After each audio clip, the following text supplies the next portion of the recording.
Hi everybody, welcome to TinkerCAD Part 1. It's going to be just a refresher on how to get into TinkerCAD and how to get going. We're all at different points with our TinkerCAD experience, and everybody has got a varied level of practice. Some people have done lots of it and some people are just really getting started, and that's okay. I think a lot of that comes down to the sort of situation that we've currently been working in for the last month or so. So for now, everybody should have received an email that looks a little bit like this from me, and it tells you that you need to click on this link to get to your TinkerCAD class page. It says please email me if you need your login details, and that's fine. Hopefully by now you will all have received your own login nickname. And don't forget, this is going to work better in Google Chrome or Microsoft Edge rather than Internet Explorer. Some of you guys would have come across those problems in class as well, so hopefully we're learning from that. So if you need to get Google Chrome, you're just going to have to go to Google, type in download Google Chrome and do it that way, but please make sure that you check with a parent that it's okay to do. You can also get onto Mathletics and Reading Eggs at any time, but that's something a bit different. So for now I'm going to click on that link and it's going to bring me to my class login page. So here it is. I type my nickname in there.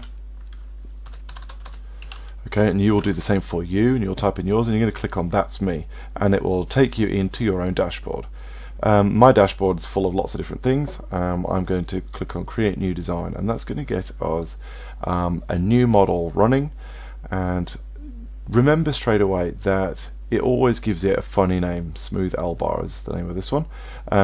If you don't type anything in there, it's going to always just be called something strange, so give it a sensible name like my first home model, something like that. It doesn't matter too much, but just give it a name so that you know what it is. And remember that this blue surface here is like your tabletop. It's like it's like the surface that the model is going to be built on top of. So objects I might want to use are in this sort of list down here. I'm going to start really simple today, just putting click and drag and drop a red square and a cylinder, and I'm going to grab a cone as well. So I want to, if you look at the cylinder here, it's really sort of blocky, lots of surfaces to it. I'm actually going to increase the number of sides and make it a lot smoother, and then I'm going to lift it up into the air using this little black cone here that goes red, and then I'm going to try and sit it on top, okay, of, sometimes a bit fiddly, but you'll get there. So keep trying until you got it. Oh, so that looks like it's right, but when I then change my view, I can see there's some daylight in there, in that gap just there. So actually I need to drop it down one notch. Now, they're not aligned. These two shapes are not on top of each other. What I'm going to do is I'm going to click and select them both. I'm going to then use my align tool up here in this corner here, or I could press the L key. So you have to have them both selected first and then press the L key, or click that button. So it gives you some black dots, and what I want to do is I want to align them to center. So I want to center them on each other. So as soon as I do that, okay, it sits them nicely on top of each other. Okay, to combine those two objects to become one object, so these two different pieces of plastic, my orange piece of plastic, my red piece of plastic here, I select them both like I did there. So that's just simply a click and hold and select, and then this one here is group. So I can hold Control and press G if I want to. That's the little tool tip underneath in green. So if I'm going to click group, joins them together. It sometimes takes a minute, but there you go. That's one piece of plastic. Now, here is something I want to do, a takeaway. I want to cut this shape out of this section. So if I group these at the moment, it's going to join my purple piece of plastic to my kind of red model that I've got here, and that will make a solid. So the purple section is going to be a solid. If I turn it into a hole like this, so if I click this one, it's going to turn it into thin space, thin air, nothingness, whatever you want to call it, but it's just going to be a big cutout. So I can use the shape of this object to cut out a section out of my plastic. Again, if I want to, I can change the number of sides to make it like smoother.